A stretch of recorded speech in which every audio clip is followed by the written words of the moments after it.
What makes a great logo design? What makes for solid branding? These are questions we will answer throughout the section as we look at solid examples of each. Logo design is the mainstay of graphic design. As a graphic designer for over 14 years, I've designed logos for a wide variety of clients, for both profit and non-profit clients. I've come to learn all the projects a designer is tasked with. The logo design project is the heart of it all. But why? Look at any poster, Facebook page, website. What do you see? You see the company's logo and brand mark, a group of text, symbols, colors, and words that try to describe the very essence of a company, and designing one is no easy task. The way a logo looks and feels is not random, but based on several different factors. The look and feel of a logo must match the company's mission statement, beliefs, target audience, and style. Take, for instance, Under Armour. The entire brand is focused around the Under Armour logo. The logo is not just a marketing tool or a design asset, but it makes up the basis for their entire clothing line, shoes, backpacks, and more. And just like Nike, Under Armour makes a whole lot of money from their logo design and branding. They spend a pretty penny too, hiring branding agencies to craft it into the multi-million-dollar logo it is today. Logo design is not just for large corporations. Solid logo design principles can be applied very easily to much smaller companies without the million-dollar price tag. And this is where you come in, and knowing these solid design characteristics can help you identify great logo design and help you create one yourself. Strong logo designs have the following characteristics. They have balance between symbols, type, and elements. Not all logos need type, and not all logos need symbols. Some are just typographic elements, such as a simple name written out in a typeface that matches their style. Some logos are made with unique custom typefaces designed solely for the use of that particular brand. They are recognizable using only part of the logo design. Louis Vuitton is a great example of this. Without seeing the full logo or even the name, you know right away that this is a Louis Vuitton purse. Having this type of brand recognition makes marketing that product or service so much easier. They do not need to depend on color to be effective. Color is critical in logo design, but a strong logo example does not need to depend on color. Coach is a great example. The logo can exist in many other environments without using any particular color. This makes the logo more versatile and adaptable to all environments. Many times as a designer, I've had to work with a logo using only one ink color or a black and white publication. Sometimes logos that are totally color dependent make this job harder for me to do.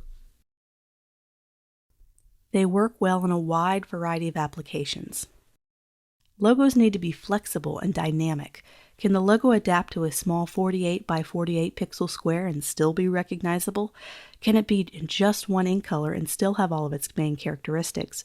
A logo needs to be able to be seen from a distance and still be readable and recognizable. Having a logo that can adapt to all situations is vital when it comes to creating a logo mark worthy of a long-lasting brand. They can stand the test of time. Logo redesigns can be expensive, not because you have to pay the designer to redo one, but the cost of reordering letterheads, business cards, packaging, and products with the new logo, it really adds up. Uber recently did a rebrand back in 2014. In 2018, they decided to refresh the brand once more with a new logo and branding. They now have to switch all of their print and their digital assets to the new branding and logo mark, a very expensive endeavor. Does it mean that the first Uber rebrand did not look great? Not really. It just means that Uber has evolved as a company. The logo and branding assets did not move along with it. Thus, the rebrand was necessary to keep up with its ever-changing vision. How do you as a designer create a logo that stands the test of time? Simply by getting input from the leadership of the company, whether that's from the owner for a smaller company or the marketing manager for a larger corporation. Knowing where they are trying to end up as a company can help you develop a logo that can be flexible and adapt to their future needs. They avoid popular trends. I cannot stress this enough. Avoiding trendy themes in your logo can help it stand the test of time. Remember Web 2.0? Well, Most of us try to forget it, but it was popular when I was first starting out, circa 2004 to 2007. Web 2.0 had glossy buttons, made popular by the latest OS X GUI upgrade on Macs. Everyone needed a logo with a gradient, a highlighted glossy portion, and a simplistic icon. You do not see this trend anymore, and if you do, it looks dated, tired, and just plain ugly. Any logo that was designed in the style had to quickly be rebranded as soon as something called flat design came into style circa 2008, which is a style that simplifies a design. No gradients, flat and simple shadows, and no gloss or details, basically the opposite of the trend before it. Ask yourself if this logo will still be on point 2, 5, 10 years from now. If the question is maybe or depends, then going for a more classic look may be a better bet. Simple, clean, and understated. You see a lot of logos now that use gold, hand-drawn lettering, and lots of watercolor.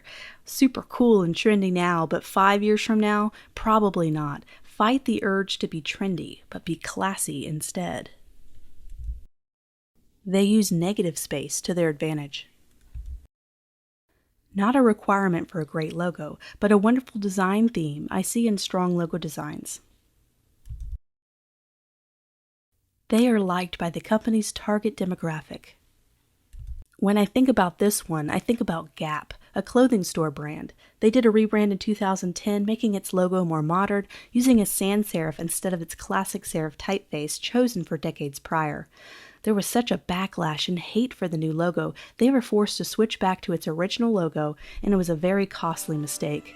They underestimated how their target audience would react to their beloved brand changing in typeface and in style.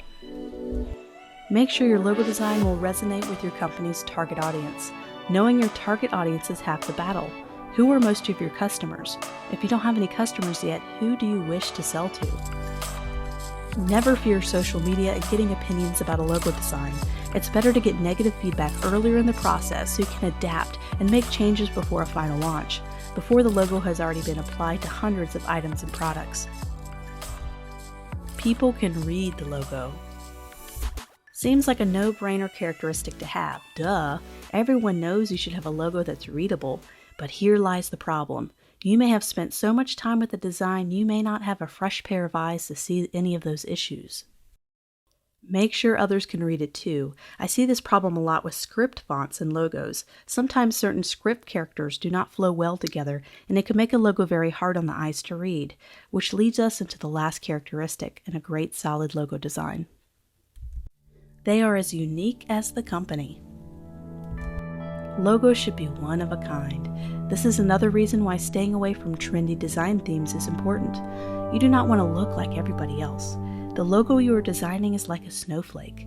I see way too many logo redesigns look the same way, and I shake my head in disappointment when I see another rebrand that looks the same.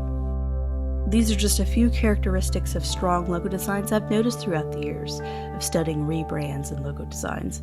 If you strive for just a few of these characteristics, you'll be well on your way for a logo that will work well for you or your client.